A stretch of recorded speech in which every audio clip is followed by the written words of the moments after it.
Honorable Chair and members, I want to address the committee on the objectives of the bill. According to the bill, its primary objective is provide for the protection of the sovereignty of the people of Uganda and provide for the registration and regulation of agents of foreigners, as well as their funding.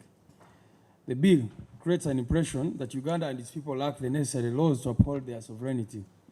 According to the bill's memorandum, Uganda lacks laws that protect its ability to self-govern, and the foreign aid that some members of our civil society receive causes a duplication or conflict with government programs, thereby giving outsiders influence over our country and undermining our right to self-determination. It is also claimed in the bill that foreigners and their agents in Uganda use online platforms to facilitate social discord, and further suggests that civil society organizations funded by foreigners do not operate in accordance with the interests of Uganda. In our humble view, the foregoing representations cannot be any further from the truth.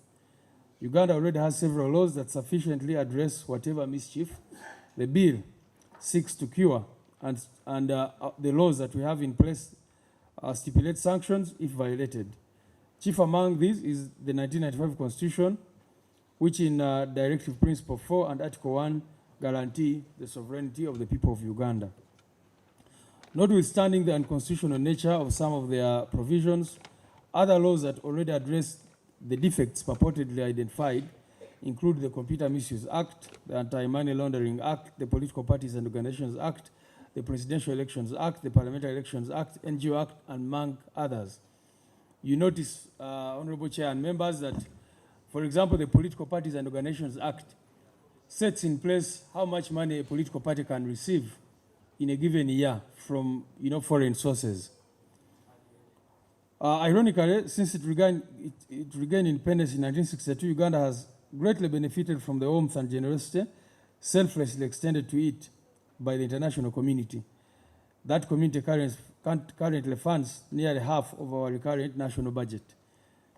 We've even seen, I think the State Minister for Disaster Preparedness now appealing to countries of the world to come in and support Uganda because of USAID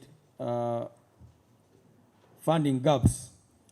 And so you wonder why the government itself thinks that it should be getting foreign funding and yet seeks to block or regulate heavily NGOs, political parties, and other organizations from being able to do the same.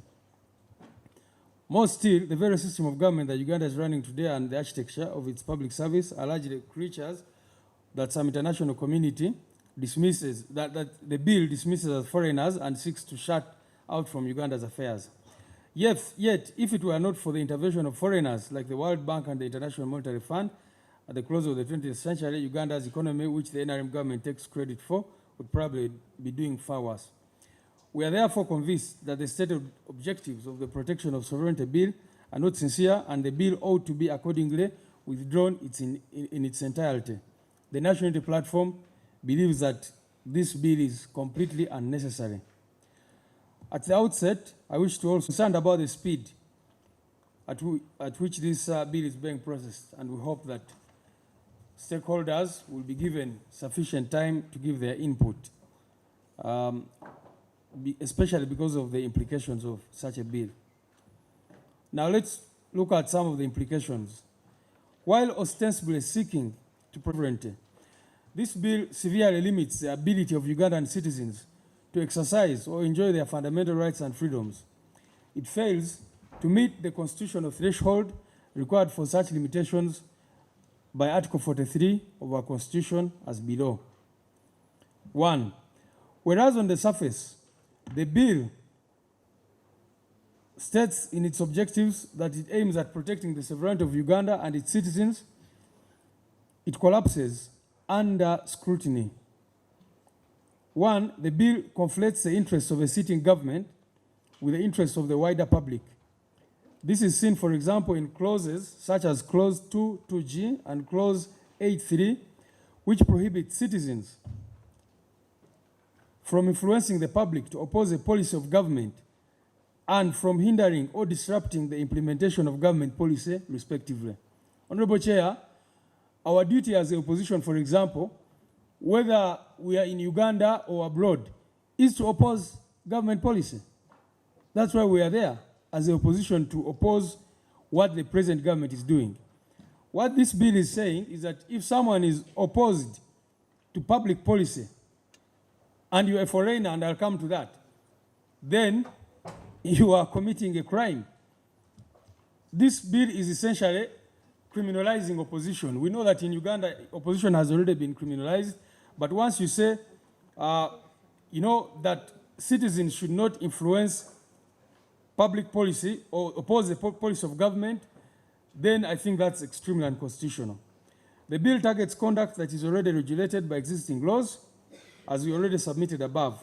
The public interest apparently claimed in the bill's memorandum, that is of filling legal gaps, is therefore factually false in the face of the existing laws. C. Several provisions of the bill have no conceivable public interest anchor. For instance, Clause 22G, which implicitly requires anyone who influences the public to oppose a policy of government to first seek approval of that government, does not, protect any public good. Instead, it shields policy of that government from public criticism, thereby unjustifiably limiting the public's freedom of speech and its right to participate in the affairs of government. This clause alone effectively bans the political opposition, like I've said. Even where such public interest exists, demonstrably justifiable in a free and democratic society as envisaged by Article 43(2)(a) of the Constitution. For example, in this bill, under clauses 3, 4, 6, 6, 14(1), 15, 16, etc. of the bill, these clauses effectively place entire regulatory and enforcement mechanisms of the bill under the direct control and or guidance of the Minister of Internal Affairs, a political appointee, who is appointed by and answerable to a sitting president. The said clauses grant the minister wide discretion to register, deregister, refuse, suspend, or revoke the operational certificates of anyone deemed to be an agent of a foreigner, with no meaningful procedural safeguards to restrain the existence of that power, the exercise of that power. This exposes opposition politicians, NGOs, investigative journalists, researchers, whistleblowers, and other real and perceived opponents of the minister and his appointing authority to political persecution. Therefore, these limitations are disproportionate and thus unjustifiable. As we have stated above, the objectives stated in the bill do not match the provisions therein enacted. In our view, for example, clauses 5, 3, 7, 4, 8, 3, 10, 12, 13, 14, and 22 of the bill effectively suppress dissent instead of protecting the self-determination of the people of Uganda.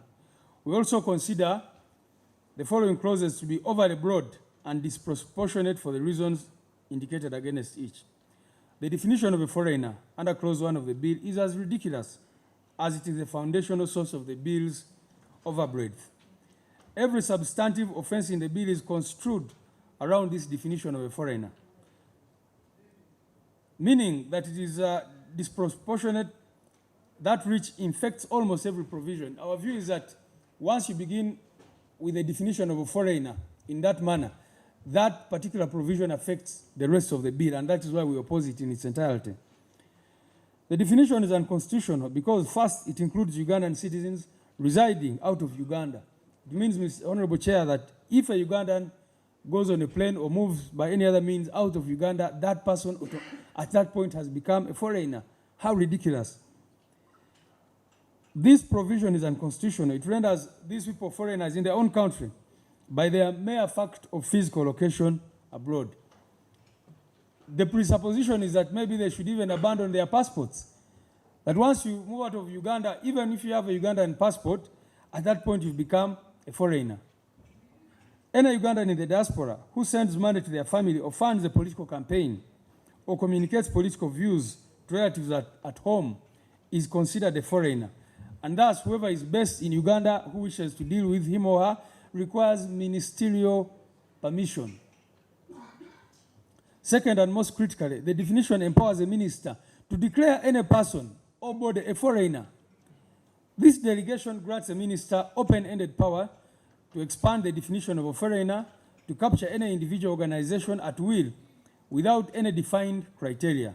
Such a definition, which can be expanded by ministerial decree at any time, provides no legal certainty whatsoever, thereby violating the right to a fair trial and the principle of legality. It is also ridiculous because it implies that even government officials who go out of the country on official duties automatically become foreigners who are then forbidden to conduct the business of the state. Now, close the problems with this bill, Honorable Chair, and why we think it should be thrown out, is the nature in which it defines or it sets principles very, very broadly and therefore subjects them to abuse at any point. Consider 5.3, in which the phrase interests of Uganda. Who defines what interests of Uganda are? You know, it renders the related offense vague.